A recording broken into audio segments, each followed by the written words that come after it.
आतापर्यंत आपण अनेक घरपोच सेवांबद्दल ऐकलं आहे आणि पाहिलं देखील आहे. मात्र तुम्ही कधी रानभाज्यांची म्हणजेच रानमेव्याची घरपोच सेवेबद्दल ऐकलं आहे का?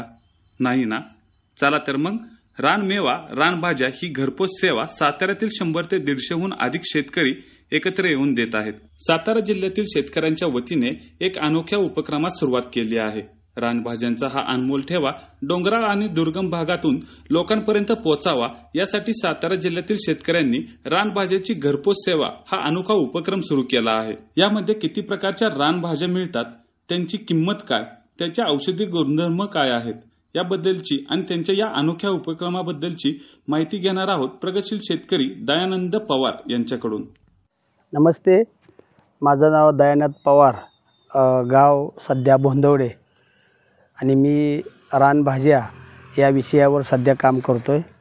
रानभाजीचा हा अमूल्य ठेवा आहे. हा ठेवा सर्वसामान्य जनतेपासून लोकांच्यापर्यंत पोचावा यासाठी आम्ही घरपोच रानभाजी हा एक नवीन उपक्रम आमच्या सातारा जिल्ह्यातील वेगवेगळ्या तालुक्यातील जे शेतकरी आहेत या शेतकऱ्यांनी कृषी विभागाच्या कृषी अधिकाऱ्यांच्या मार्गदर्शनाखाली आम्ही सुरू केलेलं आहे.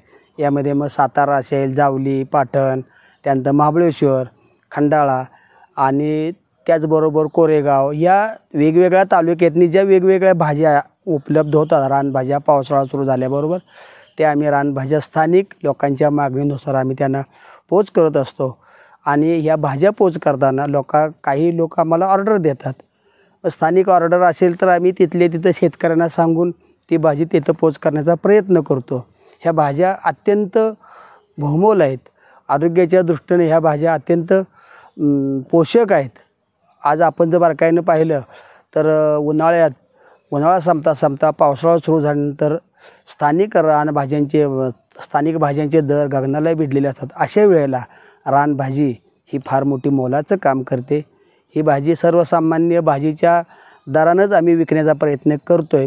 तर तरीसुद्धा काढणी आहे, त्यानंतर काढून लोकांपर्यंत पोहोचवून हा ट्रॅव्हलिंगचा खर्च असल्यामुळं एक 10 ते 15 रुपये पेंडी मागं आम्हाला ज्यादा घ्यावा लागतो. आणि याची आम्ही कल्पना या ग्राहकांना आम्ही देतो आणि ग्राहक फार खुश असतात.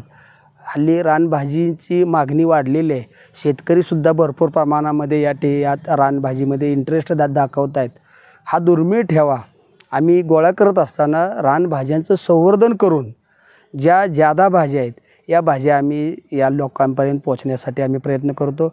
यामध्ये आम्हाला स्थानिक आमचे कृषी अधिकारी, त्यानंतर जिल्ह्याचे कृषी अधिकारी आणि आत्मा या संघटनेचं आम्हाला फार मोठं सहकार्य मिळतं. अशी ही लाख मोलाची रानभाजी आमची सर्वांपर्यंत पोचावी ही आपणास विनंती. ह्या रानभाज्या आहारदृष्ट्या का महत्त्वाच्या आहेत तर रेग्युलरच्या भाज्या आपण खाताना त्या रासायनिक खतं औषधं वापरून या भाज्या लवकर निर्माण केल्या जातात आणि कळतपणे हे एक प्रकारचं शरीराला हानिकारक आहे. हे हानिकारक जाऊ नये म्हणून नैसर्गिकरित्या उगवलेल्या आणि कुठल्याही प्रकारचं खत, पेस्टिसाइड न वापरलेल्या ह्या रानभाज्या लोकांच्यापर्यंत पोचाव्यात.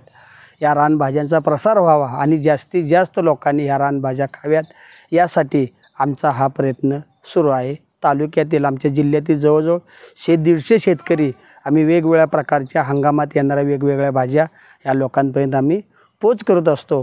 आपल्याला जर कोणाला रानभाज्या हव्या असतील तर तुम्ही आमच्या या संघटनेशी किंवा आपल्या कृषी विभागाशी जरी संपर्क साधला तरीसुद्धा आपल्याला भाज्या घरपोच मिळतील. सातारा जिल्ह्यातील डोंगर रांगातून मिळणाऱ्या रानमेवाने ग्राहकांचं लक्ष वेधलं आहे.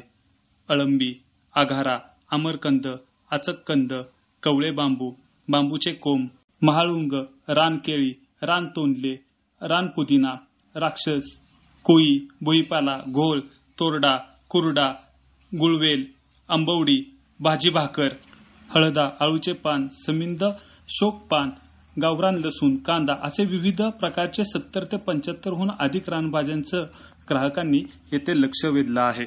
हा दुर्मिळ ठेवा गोळा करत असताना रानभाज्यांचे संवर्धन करून ज्या भाज्या आहेत त्या भाज्या लोकांपर्यंत पोहोचवण्यासाठी शेतकरी प्रयत्न करत आहेत. या अनोख्या उपक्रमामध्ये सातारा जिल्ह्यातील तब्बल 100 ते 150 शेतकऱ्यांनी सहभाग घेतला आहे. त्याचबरोबर 70हून अधिक रानभाज्यांची घरपोच सेवा अत्यंत अल्प दरामध्ये म्हणजेच मार्केटमध्ये मिळणाऱ्या भाज्यांच्या पेक्षा 10 ते 15 रुपये जास्त दराने या रानभाज्या विकल्या जातात, अशी माहिती शेतकरी दयानंद पवार यांनी दिली आहे. न्यूज 18 लोकलसाठी शुभम बोडके, सातारा.